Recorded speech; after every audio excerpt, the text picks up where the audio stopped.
नमस्ते everyone. Welcome to our platform Soch the voice. ये वो प्लेटफॉर्म है जहां हम जिंदगी से जुड़ी जरूरी बातें और सीधे और सच्चे शब्दों में करते हैं। सोच एक ऐसी आवाज है जहां पर समझने के लिए बहुत कुछ जरूरी है और जिन मुद्दों पर बाकी लोग बात नहीं कर पाते हैं या हमारे समाज में कुछ लोग चुप हो जाते हैं, उन मुद्दों पर हमें सोच द वॉइस प्लेटफॉर्म के थ्रू बात करना बहुत जरूरी हो जाता है। तो आज भी हम एक ऐसे ही मुद्दे पर बात करने की कोशिश कर रहे हैं और ये मुद्दा है हमारा posh act 2013, prevention of sexual harassment at work place. ये वो एक्ट है जो 2013 में पास हुआ था और इसका पर्पस सिर्फ कंप्लेंट्स को रिजॉल्व करना नहीं था, बल्कि सेफ और रिस्पेक्टफुल और डिस्क्रिमिनेशन फ्री वर्कप्लेस क्रिएट करना भी था। लेकिन पॉश आज की डेट में क्या है? ये एक ऐसी पॉलिसी नहीं है, लेकिन ये एक कल्चरल शिफ्ट है। एक ऐसा कल्चर शिफ्ट एक जो कि डिग्निटी ड्रिवन इकोसिस्टम बनाने में एक कमिटमेंट की तरह काम करता है। और आज इसी डिस्कशन को और इंसाइटफुल और लीगल तौर पर स्ट्रॉन्ग बनाने के लिए हमारे साथ हमारे प्लेटफॉर्म पर मौजूद है एडवोकेट राकेश कपूर। सर, आपका बहुत बहुत स्वागत है। आप ex assistant district council UP government के रह चुके हैं, CEO of judicial competition times हैं और दिल्ली के well known respected legal educator भी हैं। Sir, thank you so very much for joining us today. Thank you. आपका एक्सपीरियंस, आपकी क्लैरिटी और आपका जो ग्राउंड रियलिटी एक्सपोजर है वो हमारे इस डिस्कशन को, हमारे इस कॉन्वर्सेशन को और भी सॉलिड फाउंडेशन देने वाला है। So I am very excited today. Sir, बिल्कुल, मेरी लेकिन पूरी कोशिश रहेगी कि आपके जो भी क्वेश्चंस हैं उनको प्रॉपर्ली प्रैक्टिकल कॉन्टेक्स्ट में समाज के सामने और विद लीगल स्फेयर उसको रखा जाए। बिल्कुल सर। लेकिन सर, इस कॉन्वर्सेशन को जब हम आगे बढ़ाने की कोशिश करें और ट्रू मीनिंगफुल तरीके से हम इसको लेके जाएं, उसकी शुरुआत मैं चाहूंगी कि मैं आपको कुछ छोटे दो ऐसे केसेस जो बहुत ही मेरे दिल को छू जाने वाले रहे हैं, मैं वो दो केसेस का एक शॉर्ट में आपको बताना चाहूंगी कि वो किस तरीके से हमारे इस पॉश एक्ट को बहुत ज्यादा आई ओपनिंग हमारे लिए वो केसेस रहे हैं। कि एक केस था जिसमें कि डिस्ट्रिक्ट हॉस्पिटल की एक यंग नर्स थी जिसने 6 महीने तक हरासमेंट साइलेंटली झेला था। उसके कलीग को पता था, सिस्टम को पता था, पर उसके पास सिर्फ एक ही डर था कि अगर मेरी कंप्लेन हो गई तो नौकरी चली जाएगी या फिर कैरेक्टर पे बहुत सारे सवाल उठाएंगे। जैसे कि हम जानते ही हैं हमारी सोसाइटी में लड़की को ही गलत माना जाता है। और जब वो फाइनली हिम्मत करके आईसीसी के पास गई, तब उस कमेटी की ट्रेनिंग ऐसी थी कि जो स्ट्रांग नहीं थी, कोई भी साइकोलॉजिकल सेंसिटिविटी भी नहीं थी। तो फिर सीनियर डॉक्टर के इन्फ्लुएंस ने ना पूरी की पूरी प्रोसेस को ही कॉम्प्रोमाइज कर दिया। तो यहाँ पॉश एक्ट इस तरीके से रहा कि उसको जो न्याय मिलना चाहिए था वो न्याय वो उसको मिल नहीं पाया। लेकिन सर, एक और केस जो मेरे सामने था कि दूसरी तरफ एक कॉरपोरेट सेक्टर की अगर हम बात करें तो कॉरपोरेट का केस था कि जहां एक मेल सीनियर मैनेजर थे, उन पर हरासमेंट का एलिगेशन लगाया गया। इंक्वायरी में सीसीटीवी, ईमेल्स, टेलीस्टेम्स सबने प्रूव कर दिया कि वो इंसिडेंट हुआ ही नहीं था और कंप्लेंट जो है वो पर्सनल राइवलरी को लेकर के की गई थी। तो ये जो केस था सर, ये पूरा का पूरा फॉल्स केस था जो रेपुटेशन को डिस्ट्रॉय करने के लिए बनाया गया। और हुआ भी यही कि लास्ट में जो इससे डैमेज हुआ, वो डैमेज तो किसी भी कंपनसेशन से पूरा नहीं किया जा सकता। तो सर, ये जो बिल्कुल। दोनों ही केस हुए, वो दोनों ही केस में जो बातें रही, उसमें मुझे ऐसा लगता है कि जो पॉश का मकसद है वो अब्यूज को रोकना भी है और मिसयूज को प्रिवेंट भी करना है। तो जो प्रोटेक्शन और फेयरनेस दोनों का ही हम जो एक स्केल की बातें करते हैं, उन चीजों को लेकर के अगर मैं एक शुरुआत में आपसे एक सबसे पहला सवाल अगर मैं पूछूं, तो 2013 में इसकी ऐसी क्या डिमांड आई, ऐसा क्या नीड हुई कि हमें ये पॉश एक्ट बनाना पड़ा? और ये पॉश एक्ट क्या है जो आम जनता को आज भी बहुत ढंग से समझ में नहीं आ पाता है? देखिए इंदु जी, जहाँ तक पॉश का सवाल है, सबसे पहले तो हमें ये समझना पड़ेगा कि बेसिकली इसे बनाने की ज़रूरत पड़ी ही क्यों?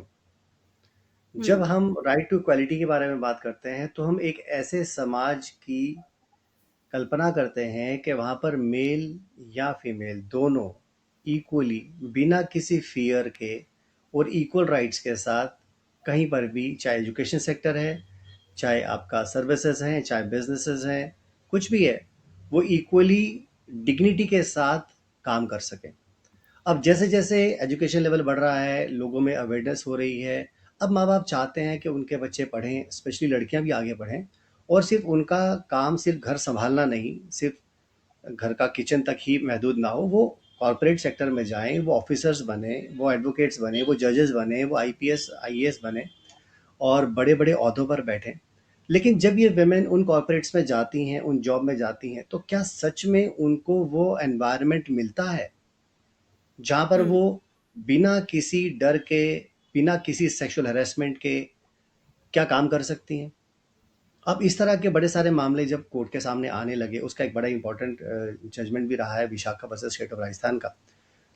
तो उनकी लाइट्स में इस एनेक्टमेंट को कॉन्स्टिट्यूट करने की रिक्वायरमेंट बनी कि जब वुमेन घर से बाहर काम करने के लिए जाए, तो उसे सेक्सुअल हरेसमेंट से प्रोटेक्शन मिले, और वो ऑफेंसेस जो इस तरह के मामलों से इन्वॉल्व हो रहे हैं जहाँ पर वुमेन जो है सेक्सुअली हरेस हो रही है, तो उनको एक प्रोटेक्शन मिलना चाहिए। तो स्पेशली वुमेन को ही प्रोटेक्ट करने के लिए ये कानून बनाया गया। तो सबसे ओके, पहली बात तो जो आपने पूछा कि इसकी ज़रूरत क्या है, तो ज़रूरत तो सबसे पहली बात ये है कि जब हम उस समाज के बारे में बात करते हैं, राइट टू इक्वालिटी के बारे में बात करते हैं, तो वुमेन बिना किसी डर के, विद डिग्निटी, अपने फुल राइट्स के साथ उन कॉरपोरेट्स में, उन वर्क कल्चर में, उन ऑफिसेज में, वर्क प्लेसेस पे काम कर सके, ताकि वो कंधे से कंधा मिलाकर इस, अभी तक तो मैं कहूँगा कि पुरुष प्रधान समाज जैसे बना हुआ है, तो वो जो एक फोबिया लोगों के माइंड में, वुमेन के माइंड में, वो खत्म होना चाहिए। तो उस चीज़ को बिल्कुल, लेकर भी ये कानून कहीं ना कहीं मदद करता है। ओके। तो सर आपको क्या लगता है कि इसका आज की डेट में यूज़ हो रहा है या मिसयूज़ ज़्यादा हो रहा है? देखिए, आपने बहुत अच्छा सवाल पूछा है यहाँ पर। जब कभी भी कोई कानून बनता है, तो उसका यूज़ और मिसयूज़ दोनों साइड बाय साइड चलना स्टार्ट हो जाता है। मैं एक छोटा सा एग्जांपल देता हूँ। जी। जैसे मैं क्रिमिनल लॉयर हूँ, तो उसी से एसोसिएट करके एक छोटा सा एग्जांपल आपको ये दूंगा कि अगर मान लीजिए जब कोई वेपन बनता है, हुँ, तो वेपन का यूज़ किसी को मारने के लिए भी हो सकता है और किसी को बचाने के लिए भी। सवाल अब ये है कि उस वेपन को चलाने वाला व्यक्ति कौन है और उसे किस तरह से ट्रेन किया गया। अगर उसकी ओके। ट्रेनिंग सही नहीं है, तो हो सकता है वो उसका मिसयूज़ करने लग पड़े, और वहीं हुँ, अगर उसका ट्रेनिंग सही है, तो शायद वो उसको लोगों की भलाई के लिए, रक्षा के लिए इस्तेमाल करे। कानून हुँ, तो हमेशा रक्षा करने के लिए ही बनाए जाते हैं। लेकिन जब लोगों को ये लगता है कि वाह, वाह, वाह! अरे हम तो इससे प्रोटेक्टेड हैं, तो अब वो अपने ही दायरे को लाँघ कर लोगों के राइट्स को कर्टेल करना स्टार्ट कर देते हैं। जैसे कि 498 ए वाले केस में हुआ। 498 ए ऑफ आईपीसी में क्या हुआ? वुमेन के फेवर में बनाए गए थे। धीरे-धीरे हुँ, इनके मिसयूज़ होना स्टार्ट हो गए। फिर अल्टीमेटली सुप्रीम कोर्ट ने कुछ डायरेक्शंस जारी किए, अनिश कुमार हुँ, वाले केस में, और कि भई आप इसका मिसयूज़ हो रहा है, इसे ठीक से आप इम्प्लीमेंट करो, ऐसे मिसयूज़ नहीं कर सकते। तो हुँ, वही चीज़ पॉश में भी है। पॉश उन वुमेन्स के लिए अच्छा है, जिनके राइट्स वॉयलेट हो रहे हैं, सेक्सुअल हैरेस हो रही हैं। लेकिन इसी की आड़ में वो वुमेन जो मैलिफाइड इंटेंट्स के साथ वेंजेंस के लिए, रिवेंज लेने के लिए, लोगों की डिग्निटी को लोअर करने के लिए और प्रमोशंस के चक्कर में कि मैं इसे प्रेशराइज़ करूँगी, इंटिमिडेट करूँगी, तो उसका फ़ायदा लूँगी। तो इसको मैं कहूँगा कि बहुत हद तक तो अगर आप बोलें कि पूरी तरह से रोका जा सकता है, क्योंकि इसे रोकना पूरी तरह से पॉसिबल इसलिए नहीं है, क्योंकि ये एक पर्सन के मेंटल लेवल पे ऊपर डिपेंड करता है कि वो इस कानून को किस तरह से लेना चाहता है। लेकिन करेक्ट, हाँ, करेक्ट, एक प्रॉपर ट्रेनिंग, प्रॉपर इम्प्लीमेंटेशन और पॉलिसीज़ बनाकर इसको बहुत हद तक रोका जा सकता है। ओके। तो जी। सर एक एक मेरा बहुत ही सिंपल बेसिक सा सवाल है कि जो भी गर्ल्स या वुमेन जो वर्किंग प्लेस में हैं, उनको सर किस तरीके से अपने राइट के बारे में पता चलेगा या कैसे ये समझ में आएगा कि अच्छा ओके ये मेरी जो एक हद है, एक ये हद की बात भी होती है।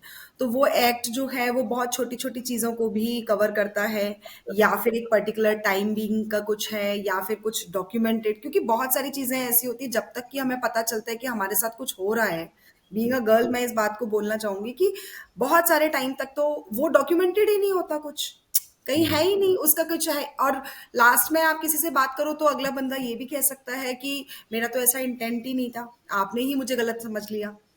तो बिल्कुल। उस तरीके में वो लेडी जो है या वो लड़की जो वर्क प्लेस में है वो कैसे समझेगी कि मैं अब इस तरीके से जो मेरे साथ प्रॉब्लम्स हुई हैं इनको अब मैं कंप्लेन के तौर पर ला सकती हूँ, या फिर इस पर बात की जा सकती है, या उसका कुछ एक जैसे फर्स्ट एड होता है हर चीज का, तो इसका भी एक ऐसे कुछ छोटा सा एक फर्स्ट एड ग्रुप भी है।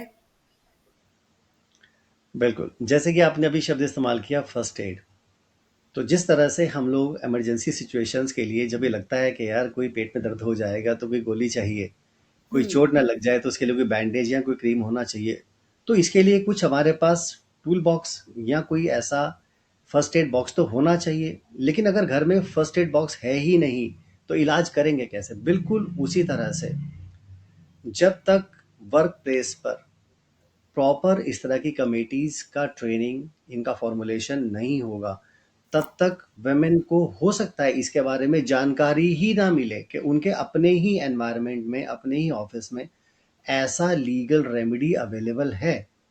क्योंकि हम्म। हो सकता है, जैसे हम लोग तो लॉयर हैं, हमें तो मालूम है कि कानून क्या है, क्या क्या रेमेडी हो सकते हैं, लेकिन हर पर्सन को हम ये मान के चलें कि वेमेन को अपने लीगल राइट्स के बारे में जानकारी होगी ही, तो ये तो तब तक नहीं होगा जब तक वो कंपनी, वो उसके जो मैनेजमेंट है, वो प्रॉपर आईसीसीज नहीं कॉन्स्टिट्यूट करती, मतलब जो आपकी इंटरनल कंप्लेंट कमेटीज है उनका गठन नहीं करती और उनको प्रॉपरली ट्रेन नहीं करती। उनका ट्रेनिंग ज़रूरी है, और सिर्फ ट्रेनिंग ज़रूरी नहीं है, ट्रेनिंग तो आपने एक मैनेजमेंट को, कमेटी को दे दिया, लेकिन बाकी इसकी पॉलिसीज़ कंपनी ने जो बनाई हैं जेंडर न्यूट्रलिटी को लेकर या वेमेन के सेक्सुअल हरेसमेंट को लेकर, उनको सर्कुलेट कीजिए। 15 दिनों में, महीने में एक बार किसी लीगल एक्सपर्ट को बुलाइए, वो उनके अधिकारों के बारे में उनको बताएं कि अगर ऐसे ऐसे हो रहा है तो ये रेमेडीज अवेलेबल हैं, आप ऐसे ऐसे कर सकते हैं, एक आप कंप्लेंट फाइल कर सकते हैं, उनका प्रॉपर डॉक्यूमेंटेशन होगा, उस पर इंक्वायरी होगी, 90 डेज में आपको उस मैटर को डिस्पोज ऑफ करना होगा। फिर एक एनुअल या क्वार्टरली जो भी पॉलिसीज़ हैं उसके हिसाब से रिपोर्टिंग भी एक अप्रोप्रिएट ऑफिसर को वो देनी होती है। तो विमेंस को पता होगा इस बारे में, विमेन को पता चलेगा कि हाँ भाई, हमारे यहाँ पर ये सिस्टम अवेलेबल है और कोई ऐसे ही हमें हरेस नहीं कर सकता, और अगर करेगा तो फिर एक कानून का चाबुक रेडी है उनका इलाज करने के लिए। ओके। और सर एक और चीज, जैसे अगर मान लीजिए आपने कहा कि कानून का चाबुक रेडी है, लेकिन क्या ये कानून का चाबुक मिसयूज करने वाले विमेन के लिए किस तरीके से काम करेगा, फिर वो भी पता होना चाहिए। उसके बारे में आप क्या कहना चाहिए? देखिए, मैंने अभी थोड़ी देर पहले ही आपसे बताया कि जब कोई कानून बनता है किसी की प्रोटेक्शन करने के लिए, लेकिन साथ साथ में उसका मिसयूज भी चालू हो जाता है। हम्म। अब ये कंपनीज, जो कॉर्पोरेट्स हैं, जो वर्क प्लेस हैं, जब वो अपनी पॉलिसी बनाते हैं, पोस्ट पॉलिसी, एक्चुअल में इनको अपनी पोस्ट पॉलिसी बनानी होती है। अगर पोस्ट पॉलिसी सिर्फ वेमेन को प्रोटेक्ट करने के लिए ही बनाई जा रही है और उसमें ऐसा कोई भी कंडीशंस, पॉलिसीज, फॉर्मुलेशन नहीं है कि अगर ये कंप्लेंट झूठी पाई गई तो फिर उस केस में क्या होगा, क्या कंपनी उनका टर्मिनेशन करेगी, क्या वर्क हम्म। प्लेस उनके खिलाफ कोई लीगल एक्शन लेगा, क्या उन्होंने कोई ऐसी पॉलिसी बनाई है कि इसके मैटर को फिर जो है पुलिस को रिपोर्ट कर दिया जाएगा या उस वेमेन के खिलाफ कोई लीगल एक्शन लिया जाएगा, कोई फाइन लगाया जाएगा। तो ये सब बातों के बारे में भी उनको पता होना चाहिए। मैंने आपसे कहा ना, जब तक इस पॉलिसी का प्रॉपर अवेयरनेस स्टाफ को, वेमेन को नहीं होगा, तो अगर उनको ये लगेगा अरे भाई ये तो हमारे सर फेवर में है सब कुछ, तो हमारा तो कुछ होगा नहीं, तो फिर वो क्या करेंगे, वो उसका मिसयूज करेंगे और वो full on batting negative context में करना स्टार्ट कर देंगी, बिना ये सोचे कि कल को अगर ये मेरी कार्रवाइयाँ जो मैं कर रही हूँ अगर ये झूठी पाई गई तो फिर उनके खिलाफ क्या होगा। अगर इस चीज़ का डर उनको नहीं है तो इसका मिसयूज होने के चांसेस हमेशा बने ही रहेंगे। तो कहीं ना कहीं पॉलिसी मेकर्स, जिस समय पर एचआर पॉलिसी मेकर बनाता है एक लीगल डिपार्टमेंट के साथ मिलकर, तो वहाँ पर ये टर्म्स कंडीशन लगाई जाएं और बताया जाए, और अगर ऐसा कोई मामला निकलता है झूठा तो आईसीसी को भी एक स्ट्रिक्ट एक्शन लेना चाहिए ताकि एक एग्जाम्पल बाकी लोगों के माइंड में जो है सेटअप हो।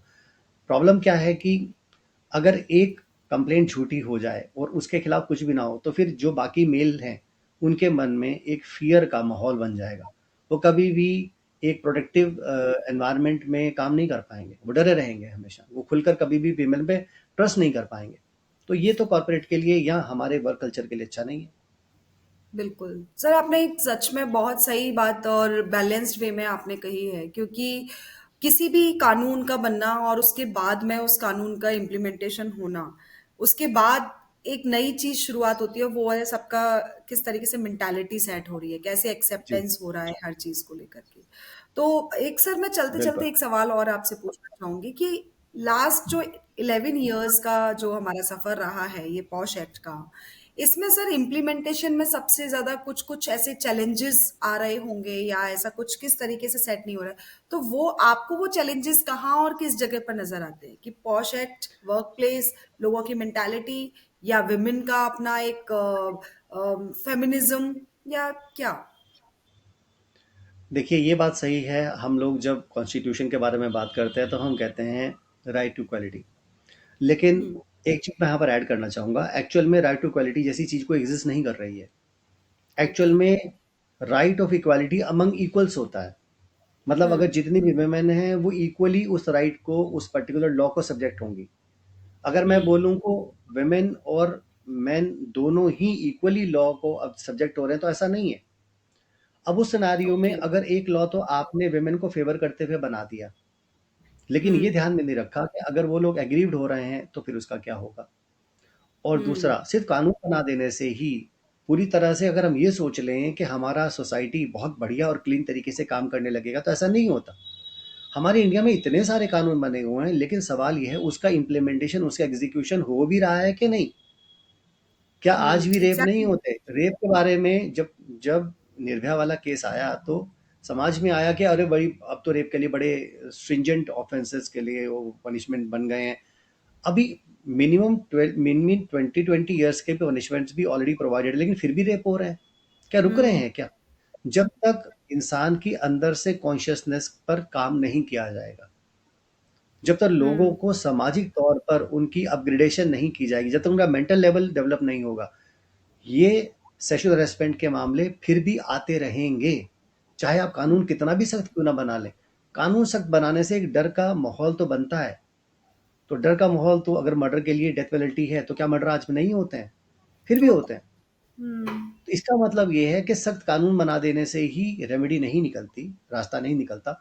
उसका प्रॉपर लोगों के माइंड में उसको घर करना पड़ता है, धीरे-धीरे सामाजिक तौर पर ओवरऑल सोसाइटी को बदलना पड़ता है, और वो तब आती है जब अवेयरनेस होती है। और अवेयरनेस खाली आप सोचिए कि आपने 1 साल बाद 1 साल में कोई अवेयरनेस का प्रोग्राम आपने रख लिया और वो पूरा हो जाएगा, तो ऐसे नहीं होता। बिल्कुल, वो वो समय-समय पर from time to time continuously चाहिए। पड़ेगा। रेगुलेटरी हुँ। करना पड़ेगा। बिल्कुल। बिल्कुल, बिल्कुल सही कहा आपने सर, क्योंकि हरासमेंट को जो पर्सनल लेवल पर लोग कई बार ऐसे सोच लेते हैं कि चलता है, हो गया, ठीक है। वो हुँ। फेयरनेस भी बहुत ज़रूरी है कि वो कानून को सख्ती से समझा जाए। लेकिन सर अगर उस रास्ते पर अगर अवेयरनेस नहीं होगी, एम्पैथी नहीं होगी, तो वो फेयरनेस भी पूरी तरह से नहीं आ हाँ, अच्छा, पाएगी। एक चीज़ मैं और यहाँ पर ऐड करना चाहूँगा आपको कि जो छोटे कॉर्पोरेट्स हैं या छोटे जो वर्क कल्चर्स हैं, हुँ, वहाँ पर इस तरह का लीगल सेटअप नहीं है। और बिल्कुल। वहाँ पर वुमेन आमतौर पर सोचती है कि अरे मुझे बड़ी मुश्किल से तो नौकरी मिली है। अगर हुँ, मैं ये बात रेज़ करूँगी, तो कहीं मेरी नौकरी ना चली जाए। तो इस डर में वो वुमेन डरी रहती हैं, सहमी रहती हैं, वो अपनी बात रखती भी नहीं है। तो हुँ, सरकार को ऐसी सिस्टम या कुछ पॉलिसी के बारे में काम करना पड़ेगा कि वो जो छोटे सेक्टर्स हैं, जो उतने डेवलप नहीं है, वो लोग भी हुँ, इस पॉलिसी के तहत, इस पॉश एक्ट के तहत काम करें। और अगर वो नहीं करते हैं, जैसा कि सुप्रीम कोर्ट ने भी इस मामले में काफ़ी बार बोला है, इवन उन्होंने उन लोगों के खिलाफ 50,000 रुपीज़ का पेनल्टी, ऑफिसर्स के खिलाफ आईसीसी के, और कंपनी के खिलाफ 3-3 लाख रुपए की पेनल्टी भी इम्पोज की है। ओके। लेकिन हुँ, हाँ, तो यहाँ पर छोटे सेक्टर, जैसे आपने कहा कि सर आपको कौन सा सेक्टर लगता है, आपको क्या लगता है कि क्यों नहीं हो रहा है? देखिए, हुँ, बड़ी कंपनीज के तो लीगल सिस्टम्स हैं, उनका पूरा एक फ्रेमवर्क है, डिपार्टमेंट्स बने हुए हैं, वहाँ पर ये काम ठीक ठाक चल पा रहा है। लेकिन हुँ, छोटे सेक्टर में कोई इस बारे में ध्यान नहीं दे रहा। उनके करेक्ट, पास इतने फंड्स भी नहीं होते हैं, इतना एजुकेशन भी नहीं होता है, इतना पर्टिकुलर डिपार्टमेंट वाइज जो है वो सेग्रीगेशन भी नहीं होता है।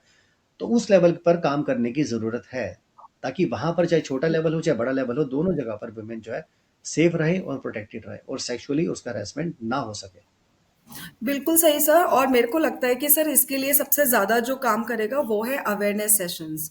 क्योंकि हर बिल्कुल, ऑर्गेनाइजेशन के साथ में अगर कॉन्टिन्यूअसली एक कंसिस्टेंसी के लेवल पर अगर एक अवेयरनेस सेशंस होते रहेंगे तो हर बार वो लोग छोटे छोटे सेशंस के थ्रू ना अपने केसेस या अपने एक्सपीरियंसेस भी शेयर करेंगे और वहाँ उनको उसके सॉल्यूशंस भी मिल सकते हैं। सो बिल्कुल। Thank you so very much sir. आज का सेशन हमारे लिए भी बहुत एनलाइटनिंग था। एंड मैं हमारे ऑडियंस को बताना चाहती हूँ कि ये हमारा एपिसोड खत्म नहीं हुआ है। ये एपिसोड का हमारा फर्स्ट पार्ट है जिसमें हमने एक बहुत ही बेसिक से मुद्दे पर हमने बात की है, जो ऐसा मुद्दा है कि बेसिक तो है लेकिन बहुत ही इम्पोर्टेंट है हम सबके लिए, हमारे समाज की सोच को बदलने के लिए भी। क्योंकि अल्टीमेटली जो पॉश का गोल है वो सिर्फ एक जेंडर को प्रोटेक्ट करना ही नहीं है, वो एक कल्चर को सेफ भी बनाता है जहां पर एक लेडी एक मेल के साथ में, एक मेल फीमेल आपस में साथ में बैठ करके काम कर सकते हैं, एक दूसरे को हेल्दी तरीके से ग्रोथ की तरफ ले जा सकते हैं। एक दूसरे तो पर विश्वास कर सकते हैं। बिल्कुल, बिल्कुल। एक अच्छे मित्र के तौर पर, एक अच्छे रिश्ते हुँ, के तौर पर एक-दूसरे के साथ विश्वास किया जा सकता है और वो वर्क प्लेस जो है वो फ़ियर फ्री, बायस फ्री कल्चर के तौर पर सामने आ सकता है। और हर बिल्कुल, केस जो है वो उसके लिए ज़रूरी नहीं है कि हम हर केस में साथ दें या हम हर केस के अगेंस्ट हो जाएँ। तो यहाँ एक अच्छी लीडरशिप और प्रिवेंशन और एक ह्यूमैनिटी का भी एक कॉन्सेप्ट निकल कर के आता है। So thank you sir, thank you for being with us. And I just hope कि हम नेक्स्ट टाइम फटाफट अपना एक नई एपिसोड के साथ हम मिलेंगे जिसमें हम ऑफ़ पॉश कोर्स, एक्ट्स के बारे में भी बात करेंगे। थैंक यू फॉर योर बिल्कुल। Time. Thank you. Thank you.